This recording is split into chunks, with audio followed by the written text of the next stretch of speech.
Welcome back to Uncovered.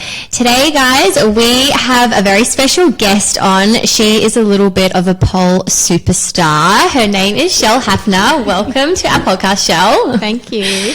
So those of you that don't know Chelle, she has been around for a while and then she sort of stepped out of the pole scene for a bit and now she's back. She has done some amazing things in the pole and sort of in the circus world.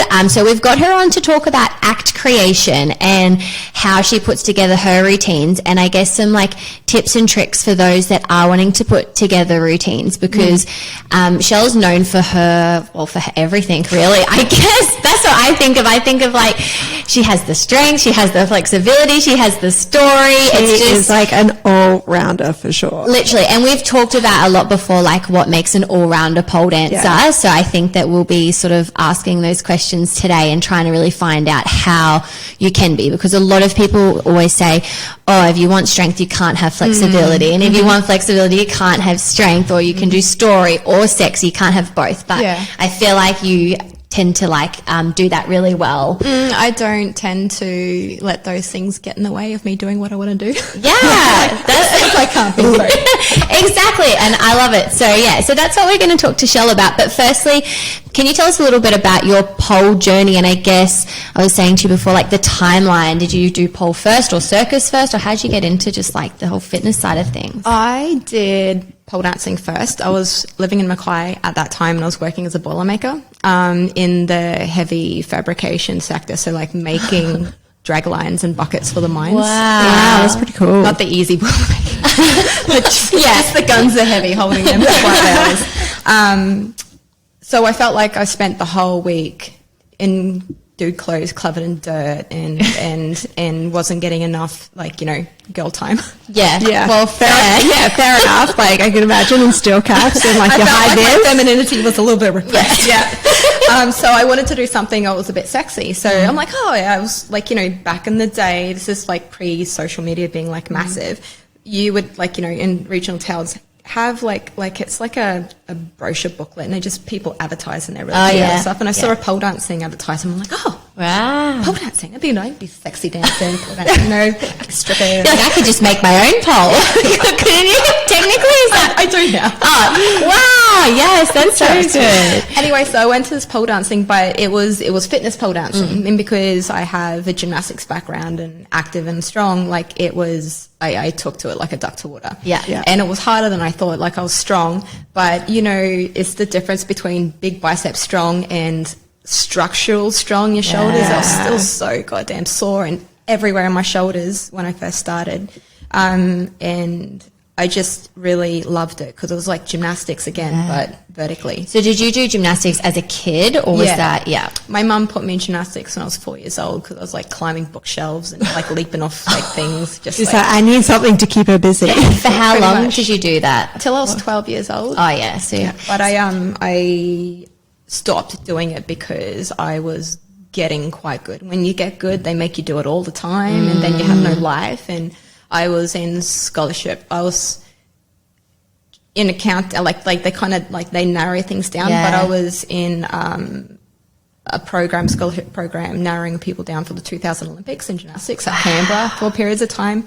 And then the Chandler Gymnastics Centre tried to get my mum to sign contracts saying that I wouldn't horse ride or ride bikes or doing anything like that. So that you it's like they try and take your life away so that you're good for gymnastics. Yeah. And that's insane. With the injuries and then the restrictions, I just kind of didn't want to do it anymore. And I quit and came back many times, and I finally just was like, nah. But I guess it gave you like those good foundational skills at that age.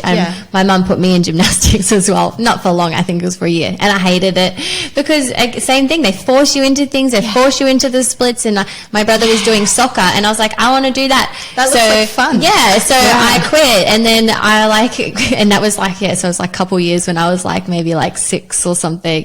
And then now I'm like, you should have forced me to stay. And I was like, I would be Chelle Hafner right now. I do this. I didn't do gymnastics. I think I played a little bit of netball, but I'm like, Mom, why didn't you put me in gymnastics? It would have made me such a better pole dancer. My mum was like, you hated it. How did you not know this was going to be my thing? Yeah, exactly. How do you not just be able to like read my mind and know that I need these skills? But yeah, so you started pole in Mackay.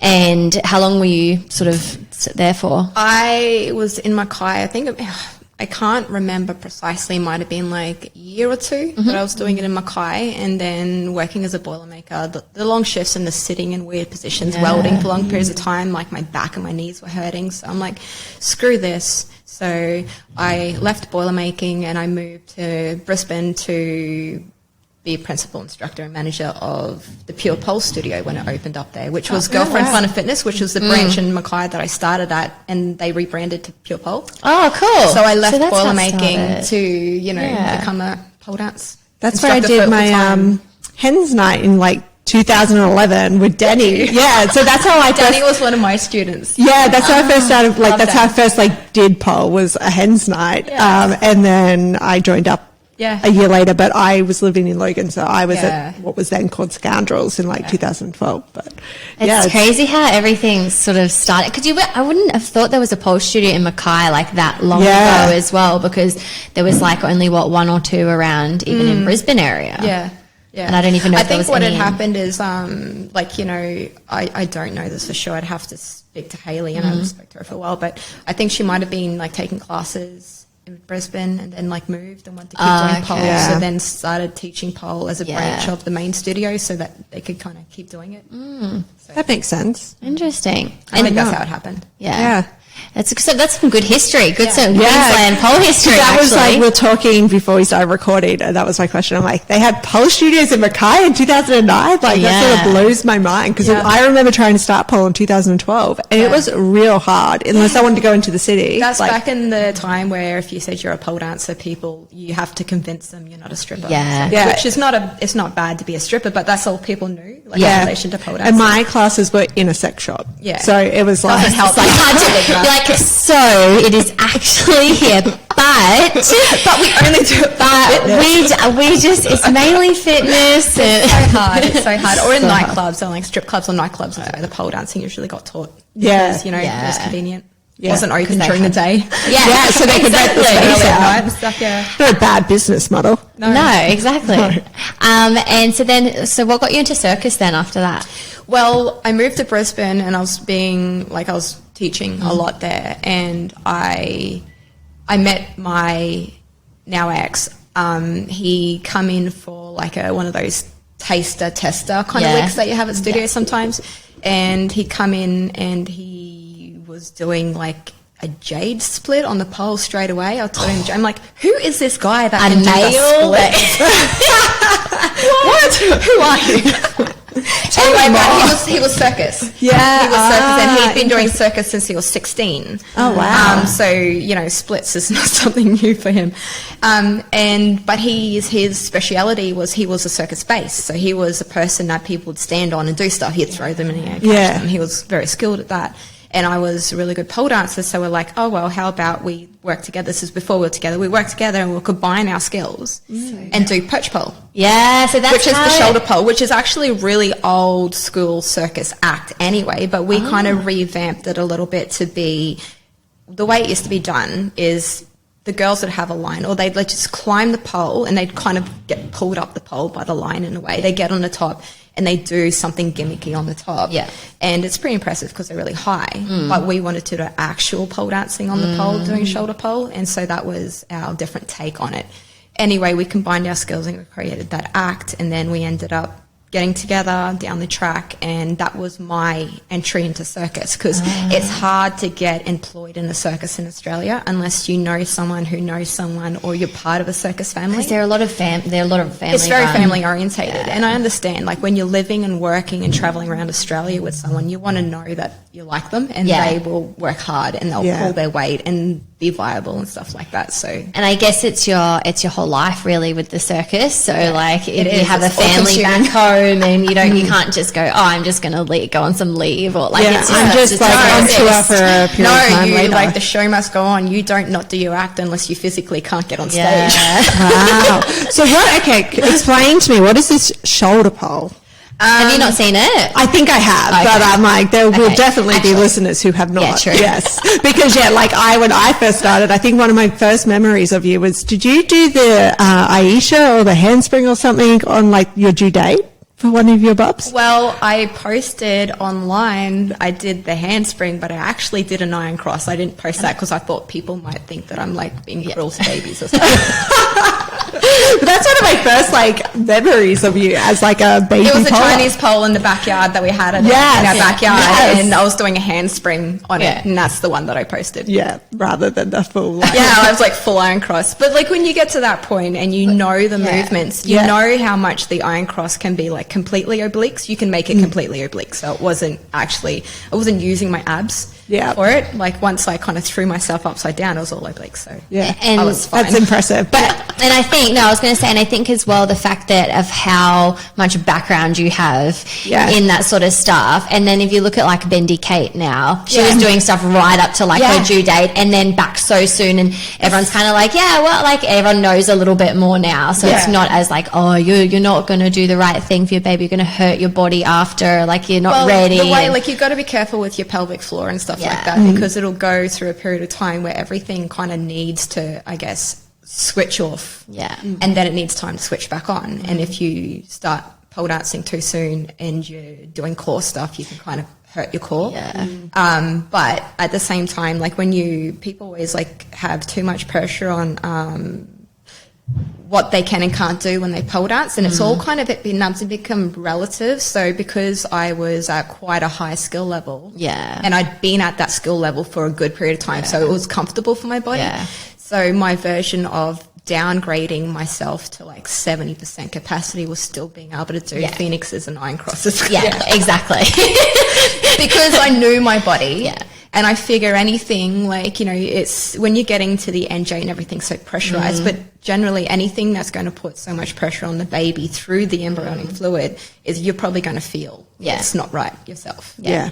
I mean, that's providing everything's a healthy pregnancy.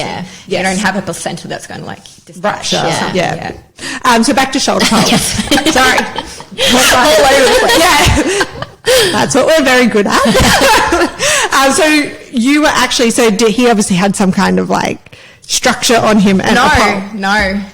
It's I'm like, please explain. It's not harnessed onto him. Oh, wow. No. It's a pole, and it has like a little bracket which is welded to the bottom of the pole. And he just balances it on his shoulder and holds it. It's just to stop it sliding backwards and forwards, not to keep it attached or anything. And it was, we did a variety of pole heights, but the one we mostly performed on was like 4.5 or 5 meters long, the pole was. So then on his shoulder, and he's like 6'1", on his shoulder, and then 5 meters of pole. Wow. And then we have a 4 meter pole, and on the 4 meter pole we have a handstand bracket on the top, and I climb up it, and then I'd handstand up higher again. And oh my God.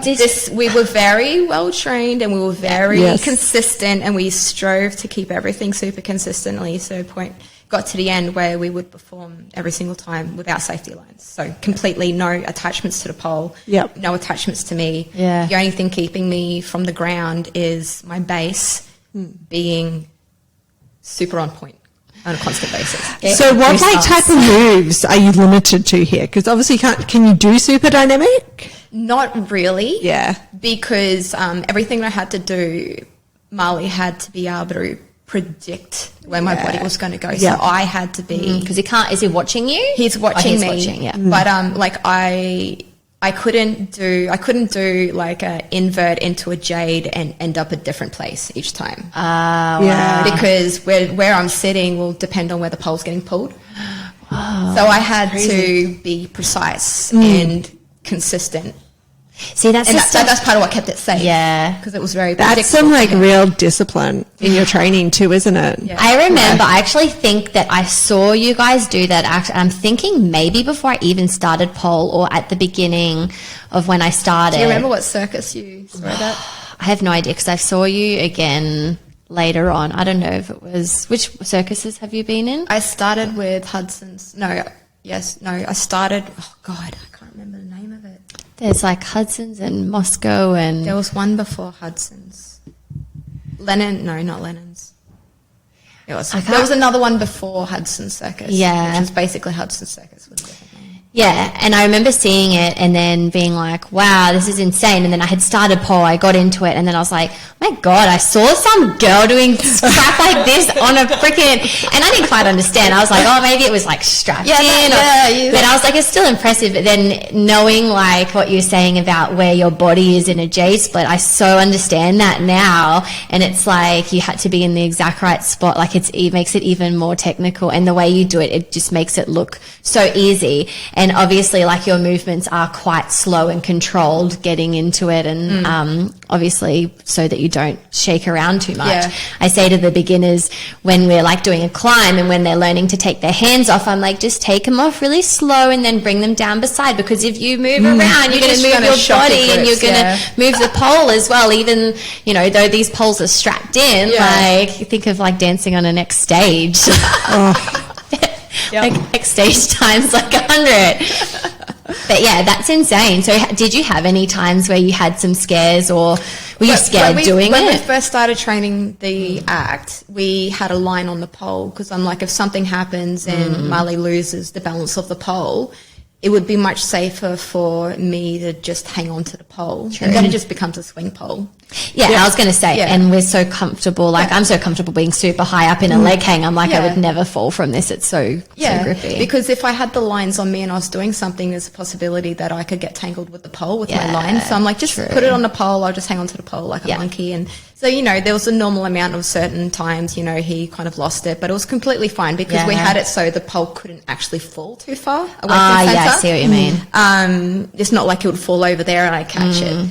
So that made it safe. And there's only a couple of other times things ever went a bit crooked, and it was not necessarily because of anyone's fault. Like, we ended up having to be so particular. Yeah. Like, we were working in a circus that also had animals when we first started, and they'd have sawdust down in the pen for the animals, and then they'd put the tarp down on the ground, and that's where all the ground acts would be, on the tarp, so they didn't have to be like walking around in animal poop. Yeah.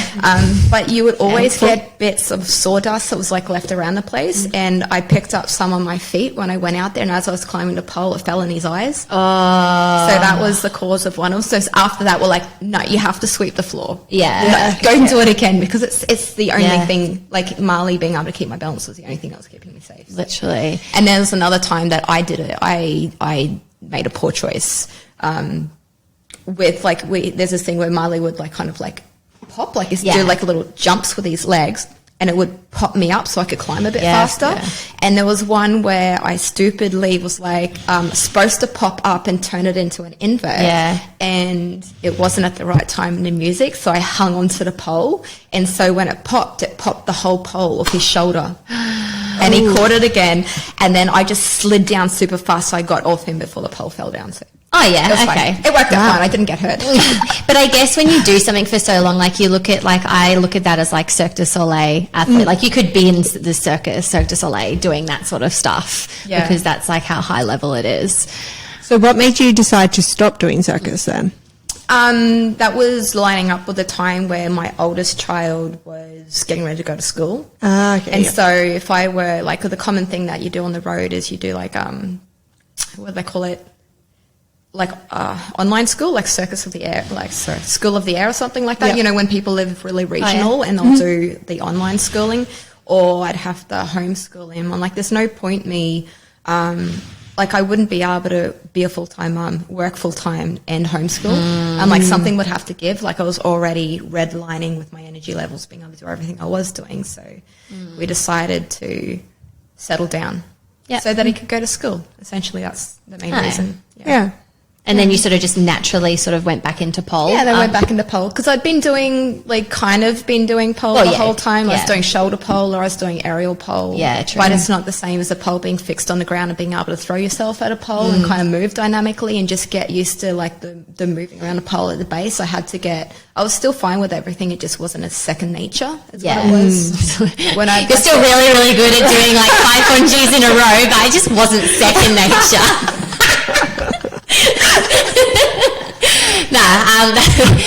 But in the circus you did other things other than pole, because you did the flying trapeze. I did flying trapeze, and I did, the generic you assist people's acts, but I did flying trapeze, and I did the aerial swing pole,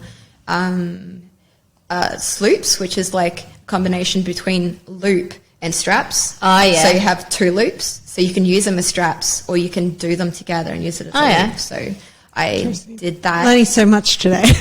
Yeah, because I know that most circuses that like travel around, there's the people do like a bunch of different stuff they because share. There's not as many, or you have one person that like literally will just specialize in that one thing and then just help out or something like that. I think from what I've seen, they would be either have a single act and then be crew worker as well, or they'll do multiple acts and only do a little bit of crew work type of thing. So it just depends because, traditional circus in Australia is not as lucrative as it is in some other countries. So people need to be more versatile and they have to be willing to labour as well. Yeah.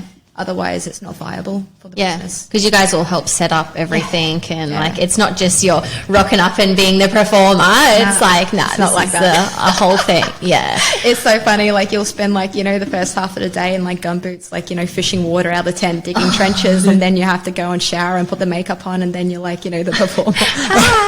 All the sparkles. That's crazy. But that is the life. The extremes of it is the Australian trad circus life. Yeah. I guess it's just it's a area of profession. yeah, exactly. And it's, I had a question, now it's gone. Maybe about pole? I remember. Oh, that's well. You would assume it would be about pole, right? It'll come back. No, I think it was. So, do you find that all your experiences in the circus has led you to? So, when you come back, has it helped your pole skills? It has, but in ways that you possibly wouldn't more automatically recognize, because of the variety of acts that I was doing. For instance, I'll say flying trapeze. The flying trapeze is the way that you use your shoulders, like when you do the breaking tricks and you've got to like throw down and you've got to get the kipping motion and your shoulders get like, you pull into your shoulders and then they have to go into hyperextension. I learned more about my shoulders because, I'll get like if your lats get super tight and then to get your elbow up above your head and go into hyperextension, if your shoulders aren't sitting right, you'll feel like you have knives stabbing in the top of your shoulder. Ooh. And so I was like, going through periods of time where my shoulders are just hurting so much. It's horrible. And I figured out it was my lat was causing the issue. So then I learnt lat stretches. I taught myself lat stretches. I taught myself the trigger point. Yeah. And then all of a sudden my shoulders are fine. So it's kind of like, I learned how to look after myself better and I learned about act creation in a different way compared to pole dancing, which, if you're performing, most of it's competition based. Yeah. Compared to in a circus, you've got to be able to perform your routine 7 times a week. Yeah. For 11 months of the year. Yeah. So and then at school holidays, it doubles. So of course, because everyone wants to take their kids to the circus. Exactly. So you've got like day shows and night shows. So how have you taken, I guess, that act creation and put it into your pole comps now that you're back competing? I guess being like less gung-ho.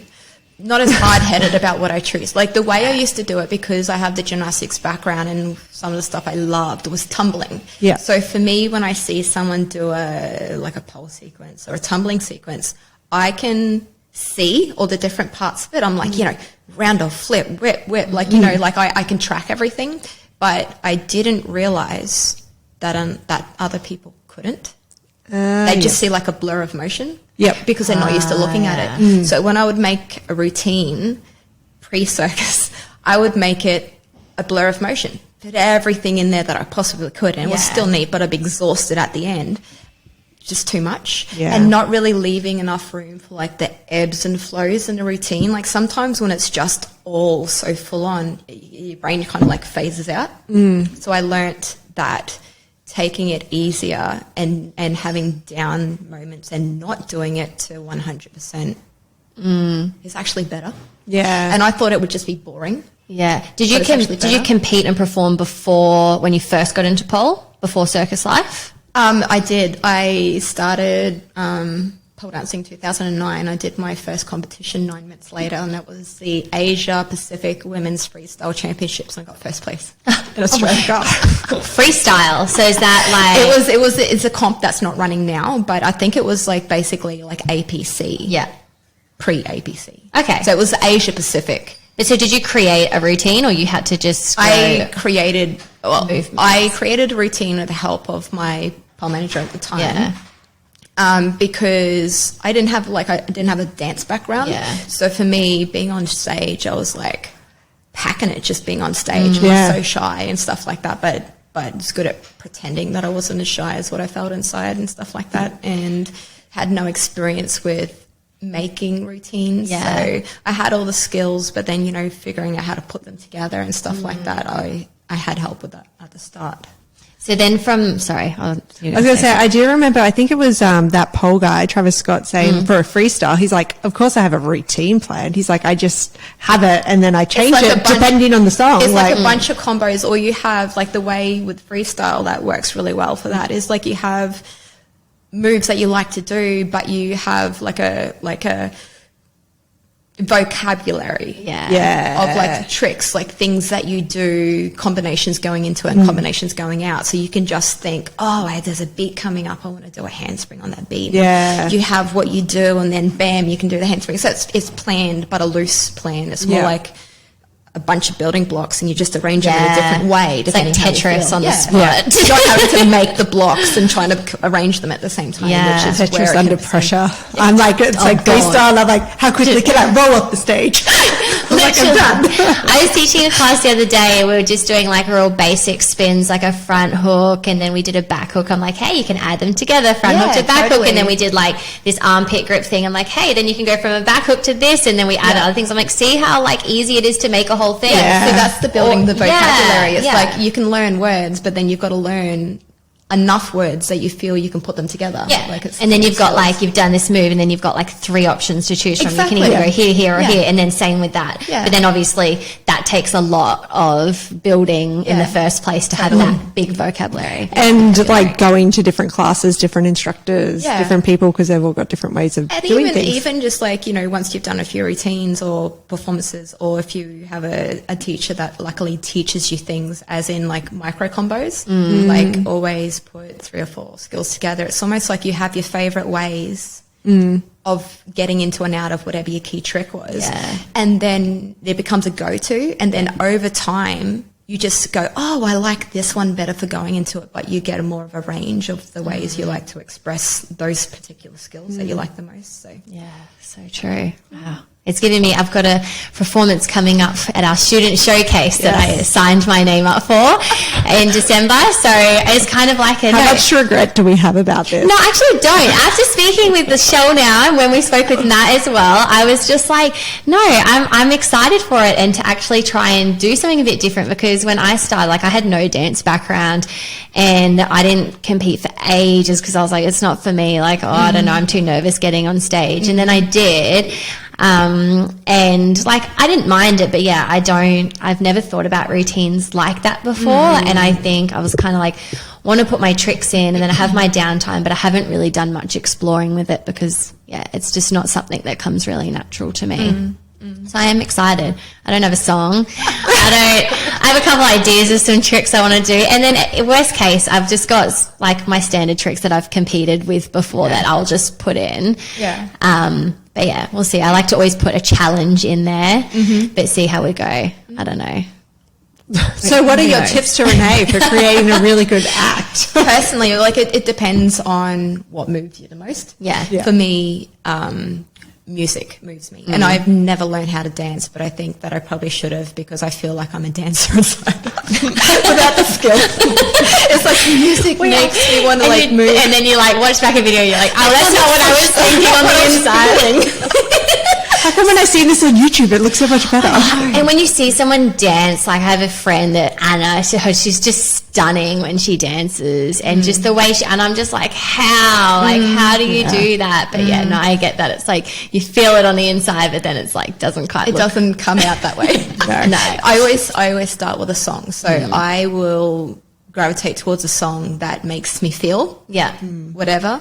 And then sometimes I just got to choose the one, because if I choose one that makes me want to like crazy feel, I'll probably exhaust myself. Yeah, true. So I choose a song that inspires me, and then I start from that. And then I'm very visual. I'm very visual. Yeah. So I'm lucky enough that I can like see stuff in my head. So I'll listen to music and be right into it. And I'm like, oh, that beat, I just saw me doing a fungi on that beat, or I just saw me doing a jade on that beat. I'm like, oh, that would have been perfect for this.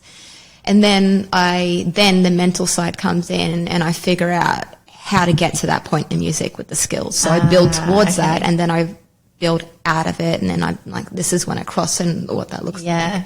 But it starts with the inspiration, which sets the bones for the song, and then I will kind of and then you like the rest of it in. Fill in. So you've got your ideas of what you want to do where, and then you sort of work around them. Yeah, it's like a sketch. And then I go in and like I make it. At what point does I guess a costume and a character, because I guess character would have to come in pretty early, and that would go with the idea of the music. I do it. I don't always do a character because I feel that unless you're a really good actor, it's hard to pull it off unless you're feeling it. So I kind of let the music guide me. Like I have a song that I get right into, and I start building the act, and I'm like, what does it vibe with? What is the energy of the song? And people need to pay less attention to the lyrics in songs, because I see people create an act based on the lyrics. And I'm like, when someone's hearing that song and watching you perform on stage, they're not listening to the song track. That's true. When it's like, unless tree or fire, and someone's tree and fire. Unless it's really obvious. Or unless the song is really well known. Or repetitive. Yeah. Or they do know it. Yeah. That's the exception. True. Yeah. So like, so you could be listening to music, singing in your head and watching it at the same time. If it's that well known, then it works. But I would just wait for the music to kind of vibe with something. It's not always a theme. Sometimes it's just more conceptual. Like the ABC routine that I did in 2019, it just, for me, it felt like it had a mystic vibe, almost like warrior priestess vibe. So I just made a costume and moved in a manner that it felt like gelled with the track. Yeah. But I don't tend to work very well if I think of a theme and then try and find music and stuff to match, because it just doesn't feel like it harmonizes properly. So you're saying before you try to plan like downtime, is that the right word, in your routines? Like what would that look like in a pole comp routine? For me, I fungi downtime. I was waiting for it to be like just a backflip.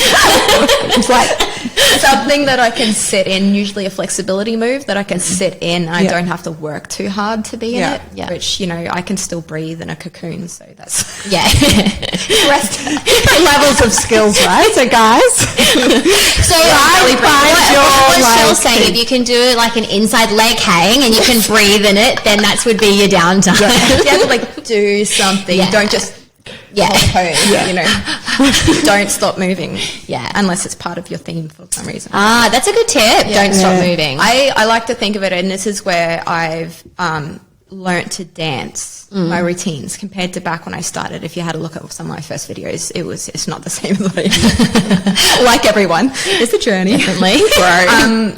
The essence of dance seems to be less about trying to do a dance style on the pole and more about what dance means. So if you're learning to dance for the first time, it's like you learn a series of holds and moves, and then it's actually the flowing between them that is dance. That's true. So with pole dancing, it's the same. Like you can dance on the floor, or you can dance your movements, and some of that is not pausing and posing so much. There's sometimes where the pause and pose is good, but most of the time I like to think of it as like no sharp corners, no hard ends. Like, so you don't like go into something, stop, and then come out of it, you go through and you flow. Yeah. Out of it. So like everything's a bit like spirally and flowy. And you can tell when you're watching someone, especially with those static combos, if someone's just like into a trick and then hot, like whatever pose, or even if it's dynamic, and then it's like, okay, this is out of the trick and then into the next. Yes. Or someone that's really just like, it's like, oh, where's the start and end of all these tricks? It's kind of,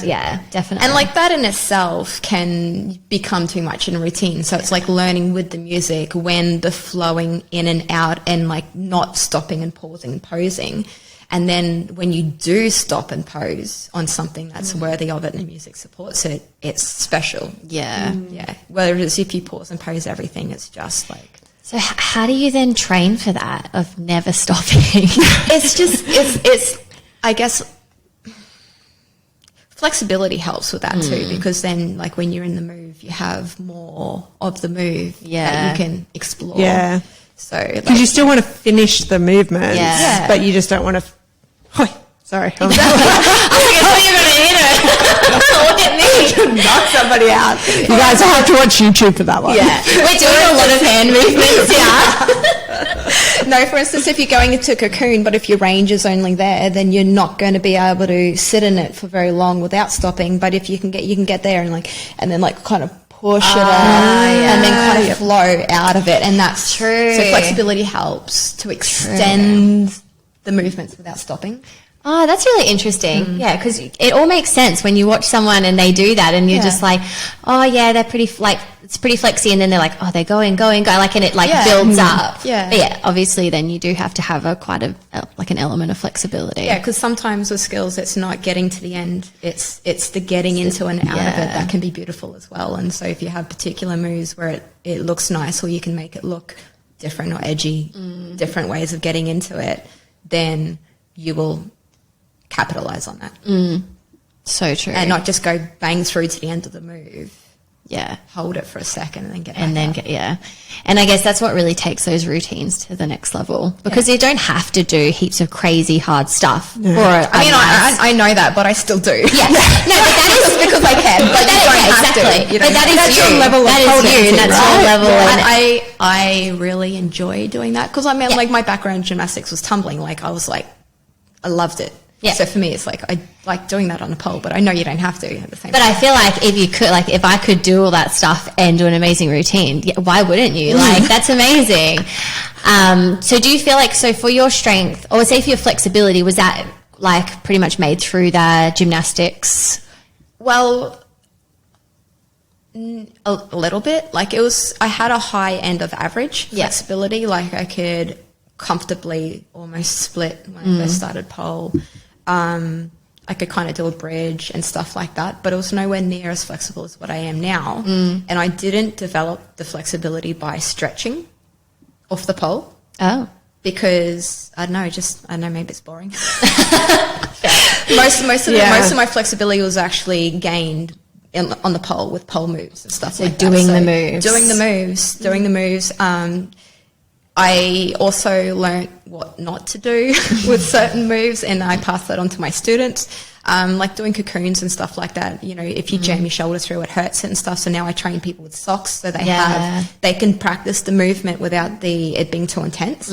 But if you are doing a cocoon on the pole for back flexibility and hip flexibility, it tends to be more effective for gains of flexibility than, say, practicing it on the ground. Because on the ground, when you're doing nothing but doing the stretch, it's like if you're not the sort of person who can relax through pain, I'm not saying ignore the pain, but not resist it, then on the pole, it can be better because you're so like, oh my God, I'm going to fucking fall on my head. Let's focus on the stretch you're doing. So sometimes your body will fight against the stretch a little bit less, but you've got to be safe with the way you do things. But like, it's like the difference between passive stretching and dynamic stretching. Like when you're doing a move, sometimes it can be more effective. I did notice within myself when, because I struggled to stretch when like I was sort of a year, 2 years into pole.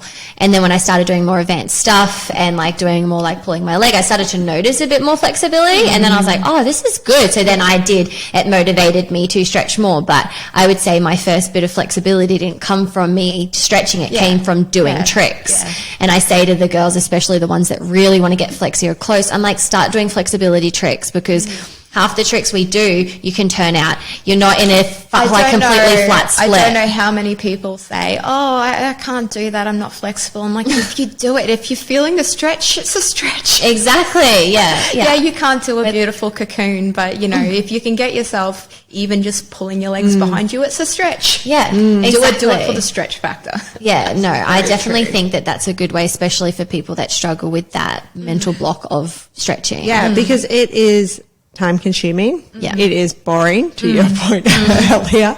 And like, you really have to make that commitment if you want to do it off the pole like that. And I know I've started several occasions and I've always ended up with some kind of injury. So I'm just like, I have an appointment booked with the pole physio and hopefully she's going to fix my stuff. So Simone, if you're listening, you have fixed my split. The pole physio can probably tell you more eloquently. But there's this thing that your muscles do when you feel like you're in pain and you're in danger, is they will resist going into their full range, like on purpose. It's like a safety mechanism where they were restrain themselves. Yeah. And so if you do lots of passive stretching, like splits, for instance, and you're sitting down into your split, and if you stopped holding yourself up, you're going to fall down to the ground and hurt yourself. And so your body doesn't feel safe. And because you don't feel safe, your body's going to resist the stretch. And because your muscles are resisting, the muscles aren't stretching. So what you're stretching instead is the attachment points. So that's where passive stretching, I don't encourage people to extend their range, passive stretching, until they've learnt the skill of like mentally being able to relax the muscles or not resist it, because it's ineffective and it's just going to cause injuries for most people. Yep. So true. So I'm like, me and Steph are just like, wow. We have these moments sometimes where we're just like taking it all in. We're like, wow. I remember when we did the one with the pole physio and I went back and listened to it, and like some of our responses to her were just like, I was like, yeah. Don't even know what to say to that. And we'd like, shit, we have to talk, so we say something. No, okay, I do have something to say. So we've talked about like the flexibility side, so the strength side. Did you find that Circus did help that?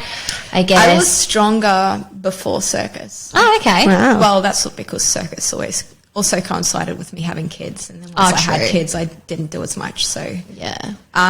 Did you do anything other than pole for your strength? And so, like, did you go to the gym or anything? Did you? And when you trained for Circus or pole, were you doing stuff like push-ups and no? Yeah. I am not normal. Yeah, it's going to be like, if you guys are feeling jealous out there, we're with you. I am an anomaly. She is. She's an outlier. When I was in gymnastics, I had a German coach, and he trained us hard. And while my body was still growing from like age 4 to age 12, we did lots of conditioning all the time, like climbing ropes in like L-sits and just crazy amounts of conditioning. But also my genetic disposition is towards being toned and naturally athletic. And so because my body was okay with that, and then all the hardcore training before I went through puberty and then leading an active life afterwards. And being a Boilermaker, doing an active job, holding things. I think pretty much my body learnt to hold muscle. I trained my body to be muscly. It was like, well, shit, if I'm going to have this chick in my mind, like, I'm going to perform, I got to keep up. So basically you have to do muscle training for a very long period of time to be able to maintain the muscle when you stop doing stuff, and that become a disposition. And I think that's such a huge thing for a lot of people that start, is that they haven't done anything before, they haven't been active at all, and trying to explain to them, it's like, it can take such a, like, some people might have that natural disposition as well, but they've never done it before. I'm like, it can take such a long time, like years to build that up. And I'm like, when you look at people that are at the top, like you, and I look at Marissa as well, one of our other instructors, and I'm like, she did gymnastics and she, like, her body just moves in that way. It's, I think that it becomes innate. to the body. Exactly. And so natural, like when we were watching, I was going to bring up the tradies next door. When we were watching them doing the bricks, they're I was like, what are the tradies next door to? No, there's no one there at the moment. For those of you who have been following us for a while, Renee hasn't smashed her head on any windows looking at tradies. But yeah, the way that they're just so natural at doing something because they've done it for so long, their body's just like so used to it. And is that like habits building then? Like, or is it skill acquisition? I guess kind of both. Yeah.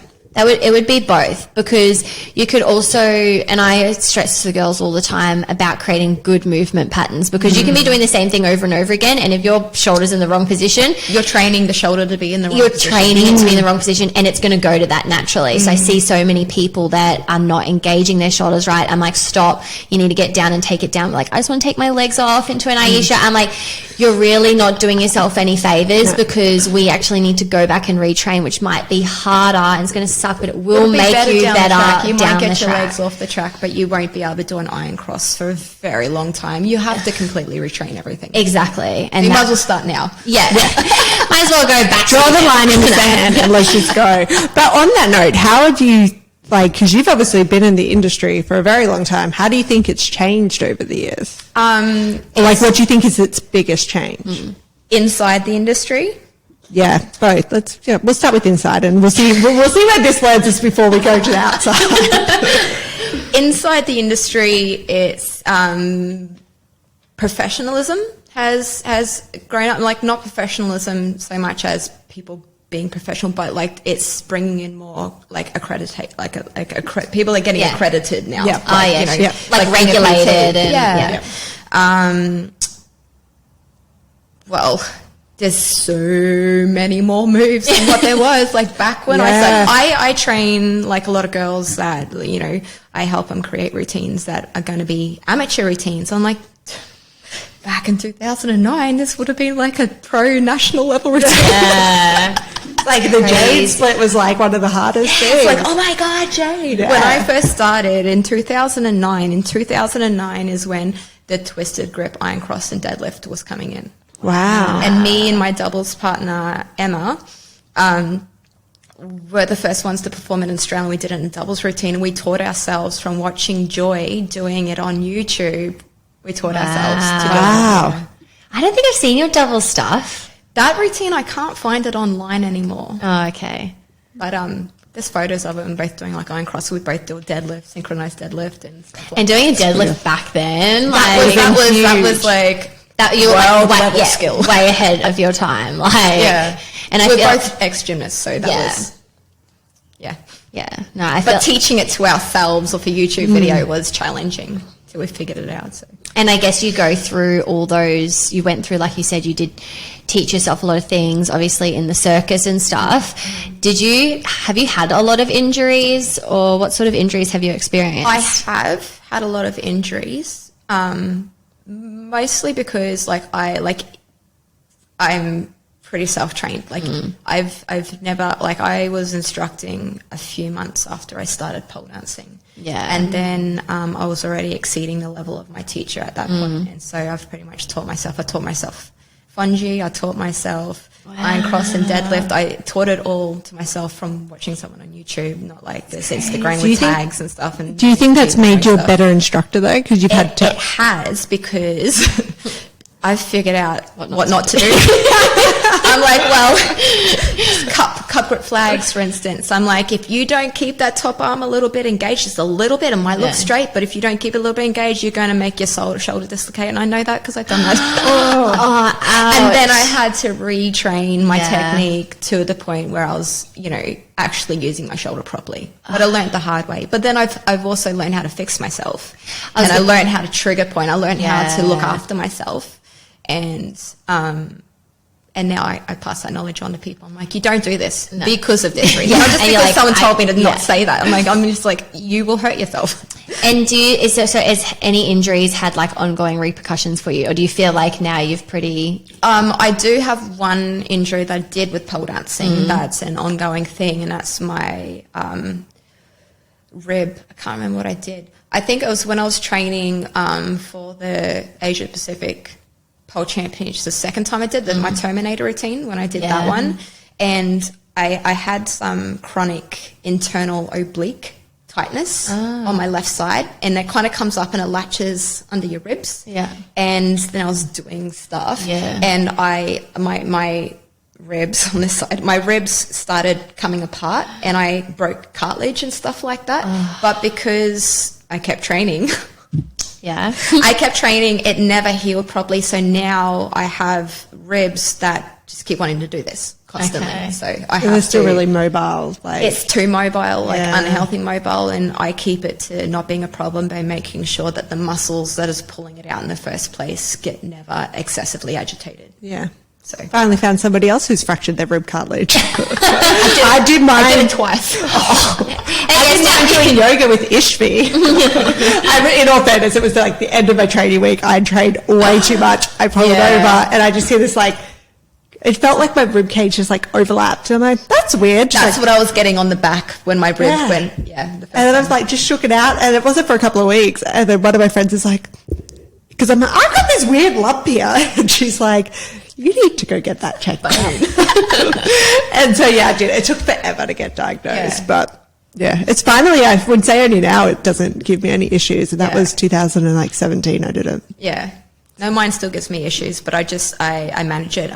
It always kind of moves, but it doesn't cause any issues because I kind of learned what was causing it to happen in the first place. And the reason why it still gives me issues is because when it happened, I was getting treatment for it, but I kept training for the competition. I think you get to the point where if you leave it too long, it doesn't really want to heal back together properly. And I did that, which is another lesson. Like when something gets hurt, let it heal. Give it the space it needs to be better. Because most injuries, I guess, a lot of pole injuries are like the chronic kind that, happen over time. There's very few, like obviously if you fall from the pole, like that's pretty acute and, that's pretty rare. But most of the injuries in pole are like the wear and tear shoulders. Wear and tear. Overuse. Yeah, and you do have to be careful. Most of the stuff you can come back from and strengthen, but you don't want to keep going and going because then, how many people like have bursitis and just chronic stuff in their wrists and, just so many that's something ongoing. that helped me with Circus is because I had to perform like a certain amount of times per week. I couldn't afford to ever get to the point where I had to take time off. So what I learned to do was become more self-aware. So I'm like, it starts with, my shoulder just has a bit of a niggle, but it's fine. I can keep training. And then so you do. And then it's like, it's even worse. I'll stretch it a little bit and then I'll keep training. Then it's a bit sore afterwards. And then progressively it gets to the point where you can't use it. And then that's when you're like, oh shit. And then you're screwed. But if you had have gone, I got this niggle, and then do something about it, then you stop the injury happening in the first place. So becoming more self-aware and becoming more proactive. And I couldn't afford to be proactive in the way where I would go and see someone to fix me because I was traveling around Australia. Like, it's a waste of money trying to find a different practitioner in town. Most of the time, they're not that good. Or particular injuries, like pole dancing injuries can be particular. So I learned to treat myself.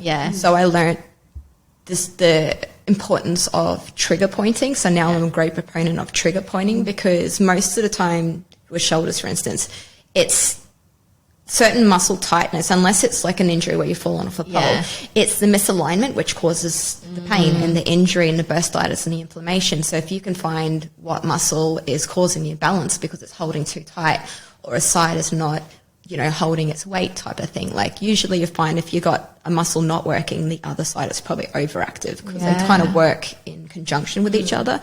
So finding where the imbalance is, treating the imbalance, and then the injury will resolve itself providing you give it the time. So learning that skill has kept me from getting injured, whereas normally I would have trained through. So no, that's so good. And I think, and identifying what is the issue that's causing it. Because some people are like, it just hurts. And it just hurts. Like it's just this magical thing. It just hurts. And it's like, well, you need to identify. And I think we spoke with the pole physio on that. It's like, well, you actually need to identify what are you doing that is causing this, especially what's aggravating it. Would you ever go back to the circus? I would. Maybe not trad circus. I would rather do kind of hard, they call it hard stand circuits, like ones that go in theatres and stuff like that. Yes. But I do love performing. I really enjoy performing, but I don't know. With kids now, that life is just a bit hard because you're packing up your whole home, and moving every few weeks. It's hard. There is, that's true. I know that there is a lot more, we were talking about the other day, in like Brisbane in terms of like the performance scene. Yeah. And like QPAC has heaps of shows and people get like signed on contracts for like 6 weeks for a show. And I know it's very sort of off and on, but like that's this, like it's all up and coming. So, and they always have little circuses, like I know Volcano Women's Circus, they always put on little shows here and there and stuff like that. And I can only imagine with Brisbane and the Queen's Wharf that's being built? Yeah. Like all of that is just going, and we're getting the Olympics in however many years. So our nightlife is just probably going to lift up. Yeah. So there's going to be a lot happening in the next, let's hope so. Hey, we're getting there. We're getting there. Well, this has been pretty amazing. Yeah. Thanks so much for joining us today, Chelle. No problem. It has been great hearing about Circus. We had so many requests for this, guys. So it's good to finally have you here. So where can everyone find you? Well, I teach and train at Hangar 66 in West End, and my Instagram channel is Chelle Hafner, Chelle Hafner, and my Facebook's the same, so it's pretty easy. Cool. So go check her out, and we'll see if we can try and find a video of this shoulder pole. It's on my Vimeo. Is it? Yeah. Excellent. We're totally going to be stalking you after and showing you guys what this is all about. Anyway, guys, if you are loving Uncovered, please make sure you like us. Subscribe. I know, I've got YouTube in my brain. You can subscribe on YouTube too. So, we're on YouTube, we're on Instagram. Come hang out with us. We'll be talking act creation and Chelle Hafner all week. So come hang out with us this week. And until next time, we'll chat to you soon. Bye. Bye.